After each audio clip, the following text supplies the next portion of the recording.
I think we all need to recognize that part of the deal here is that we're offering health benefits to people, and these people need help.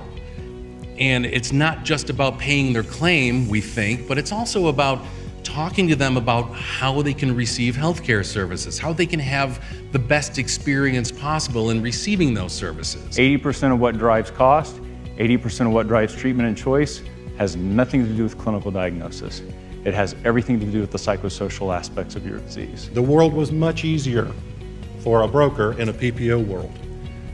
The world in reference-based pricing is constantly changing and constantly evolving. $1.2 million out-of-network claim. The RBP language in the plan was 200% of Medicare. And I had this TPA call me up and say, oh my gosh, they just called and they're willing to do a direct contract. And I'm like, okay, well, we have to answer them by tomorrow. I'm like, okay, what's the number? 10% off bill. And I'm like, are you kidding me? People will get really excited about reference-based pricing, and they'll jam it into the plan, they'll put a little stuff in the plan document, and they ignore their network.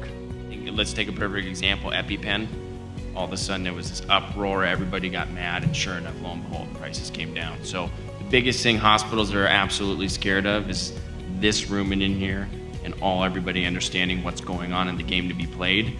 And if all of a sudden you start making decisions based on cost and quality, it's not that unlimited check that's coming in for them.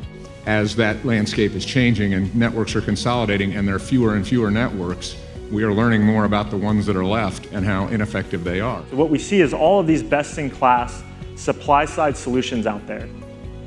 But from a member's perspective, the whole experience is still way too confusing.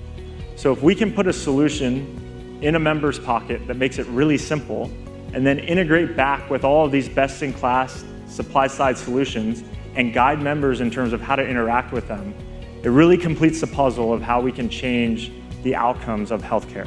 What's the suite of services you're installing, and then we're going to properly price for that. And Cypress, as an example, brings so many components to the table that when you recognize and price for all of those, the rate should come out a little more competitive.